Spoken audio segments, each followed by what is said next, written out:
derrière le genou.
On la travaille en 4 étapes.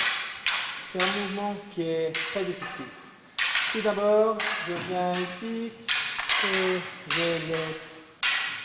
Je fais simplement attention à ma position à la fin du mouvement. Pour le moment, il n'y a rien de martial là-dedans. Maintenant, je fais la même chose et je lève mes mains.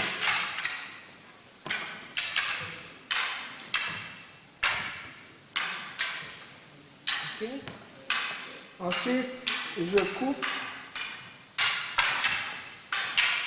après le mouvement.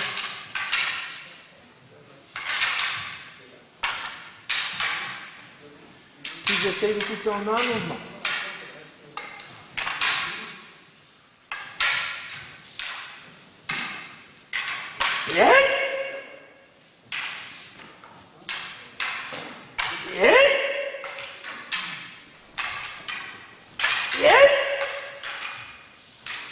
Encore essayer d'aller plus vite. Il arrive encore. Donc il faut dépasser ce stade et attendre plus longtemps la coupe de façon à, sans toucher son sabre, prendre du temps, attendre, et ne réagir qu'au moment où sa lame est à peu près ici. On va y aller tout doucement d'abord.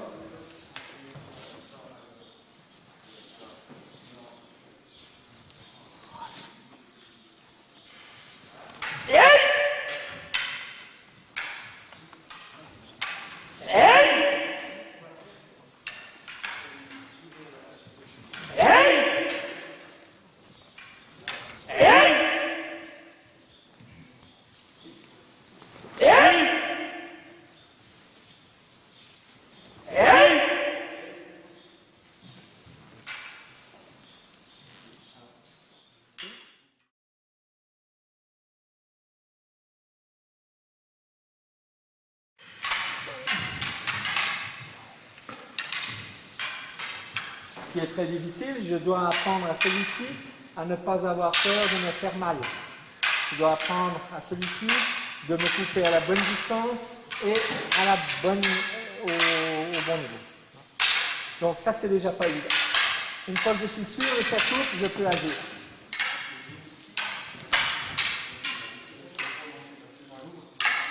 Et seulement après pas mal de temps, je peux lui demander une coupe véritable, ce qui veut dire qu'il va m'attaquer à fond, aussi fort qu'il peut et aussi vite qu'il peut.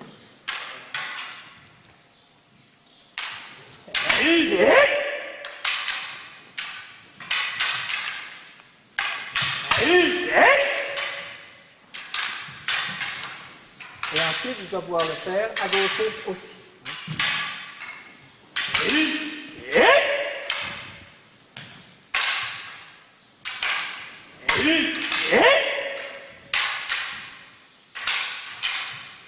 Ça, c'est une des bases. Quand on est obligé de laisser passer l'orage d'abord et ensuite d'agir après.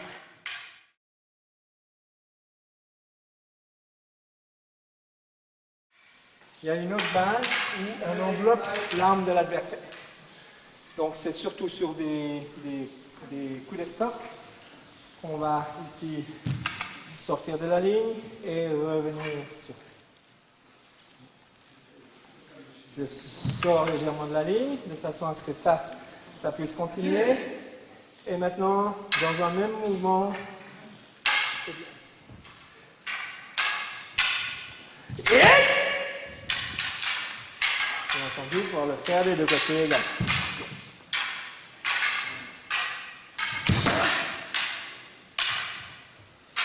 Ça, on appelle maki otoshi.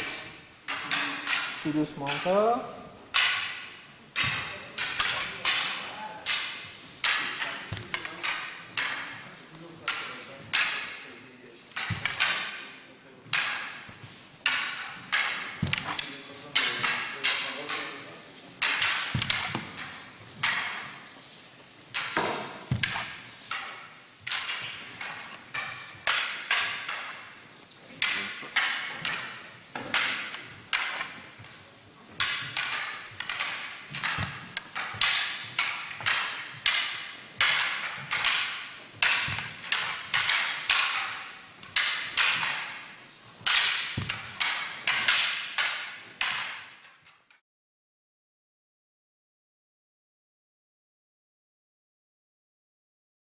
Partie émotionnelle de ces 5 bases, on est prêt à quelque chose de plus libre, de plus martial.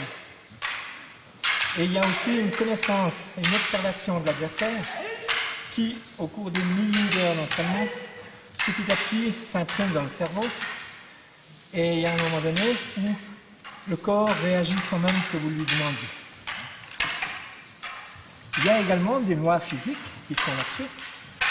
Par exemple, ici, lorsque je suis ici, si moi je suis inoffensif, je suis devant Jean-Louis avec mon sabre ici, mais je ne veux pas chercher à me l'attaquer. S'il veut venir, c'est à lui à parcourir ces 2 mètres. Et il le fait à ses risques et périls. Je ne lui demande pas de venir. Par contre, ça va changer totalement sa dynamique et la mienne. La mienne va être très brève, et la sienne va être très longue. Et c'est la physique qui veut ça, c'est que ça sera le mien qui passera. Avec le même mouvement, rien d'autre. On le fait tout doucement.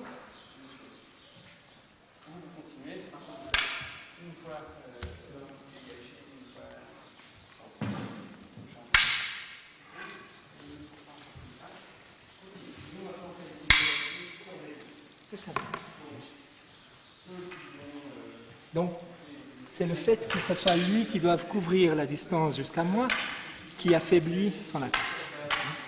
Donc, la victoire, c'est l'attaque. C'est pas toujours vrai, pas en tout cas dans ce cas-là. Il y a beaucoup de fois d'ailleurs où ça s'avère faux. Celui qui m'attaque prend un risque énorme. Moi, du temps qui travaille sur ces 2 mètres, j'ai tout mon temps. J'ai une marge extraordinaire. Regardez par exemple sur une vraie coupe. Je réagis à peu près au quart avant que ça me touche. Dans les 3/4 du mouvement, je les laisse faire en le regardant comme un paysage.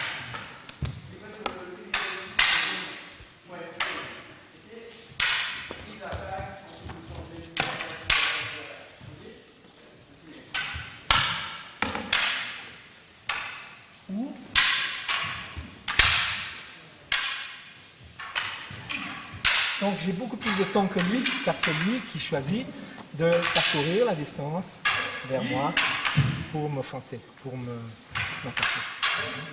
C'est très intéressant ça. Et ça donne une assurance à celui qui est ici. Une fois qu'il a compris cette loi et qu'il l'a expérimenté, ça donne une énorme assurance parce qu'on a carrément le temps de boire un café avant qu'il arrive. Ici. J'ai tellement peu de choses à faire qu'il suffit seulement d'attendre.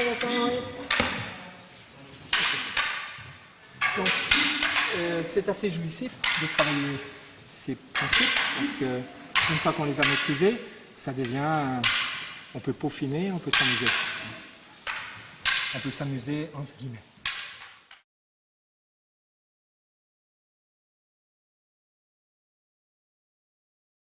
Moi, je vais aller à la bonne distance, à fond, jusqu'en bas. Je pense qu'il réagira correctement, j'ai confiance en lui. Mais c'est quelque chose qui demande ici une attaque véritable. T'es prêt?